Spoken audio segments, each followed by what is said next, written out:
মুর্শিদাবাদে গঙ্গা ভাঙন রুখতে স্থায়ী সমাধানে ইতিমধ্যেই রাজ্য বাজেটে বরাদ্দ হয়েছে 50 কোটি টাকা। সম্প্রতি বহরমপুরে প্রশাসনিক সভার পর মুর্শিদাবাদ ও মালদার জন্য মোট 3,600 কোটি টাকার একটি বড় প্রকল্পের ঘোষণা করেছেন মুখ্যমন্ত্রী শুভেন্দু অধিকারী।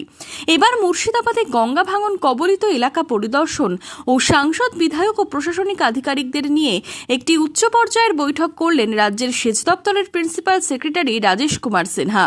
শুক্রবার প্রথমে গঙ্গা ভাঙন রোধে ফরাক্কার এনটিপিসি হোটেল কমপ্লেক্সে সাংসদ, বিধায়ক ও প্রশাসনিক আধিকারিকদের নিয়ে বৈঠক করেন প্রিন্সিপাল সেক্রেটারি রাজেশ কুমার সিনহা। বৈঠকে উপস্থিত ছিলেন জঙ্গিপুরের সাংসদ খলিলুর রহমান, মুর্শিদাবাদের সাংসদ আবু তাহের খান, শামসেরগঞ্জের বিধায়ক নূর আলম, ফরাক্কার বিধায়ক মাহতাব শেখ, শামসেরগঞ্জের বিডিও সমীরণ কৃষ্ণ মণ্ডল সহ প্রশাসনিক আধিকারিকরা। বৈঠক শেষে শামসেরগঞ্জের নিমতিতা এলাকায় গঙ্গাবক্ষে ভাঙন কবলিত অঞ্চল পরিদর্শন করেন এবং পরিস্থিতি সরেজমিনে খতিয়ে দেখেন প্রিন্সিপাল সেক্রেটারি রাজেশ কুমার সিনহা।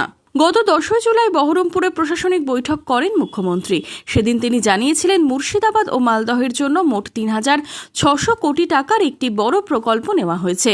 গঙ্গা ভাঙন নিয়ে মালদা এবং মুর্শিদাবাদের জন্য 3,600 কোটি টাকার একটা প্রপোজাল, যার 50% দেবে ভারত সরকার, 50% দেবে রাজ্য সরকার, প্রপোজাল পাঠিয়েছে। যার মধ্যে ফারাক্কা থেকে একদম ভগবানগোলা, লালগোলা এই স্ট্রেচে মুর্শিদাবাদই ম্যাক্সিমাম রয়েছে। 2,500 কোটি টাকা মুর্শিদাবাদের জন্য পার্মানেন্ট সলিউশন হয়ে যাবে। এটা একটা আমরা বড় জিনিস দিচ্ছি। মুখ্যমন্ত্রীর ঘোষণার সপ্তাহখানেকের মধ্যে রাজ্যের সেচ দপ্তরের প্রিন্সিপাল সেক্রেটারি রাজেশ কুমার সিনহার বৈঠক ও পরিদর্শন নিয়ে গঙ্গা ভাঙন রোধে স্থায়ী সমাধানে আসার আলো দেখছেন মুর্শিদাবাদের নদী ভাঙন কবলিত এলাকার বাসিন্দারা। Bureau report, Madhyabanga news.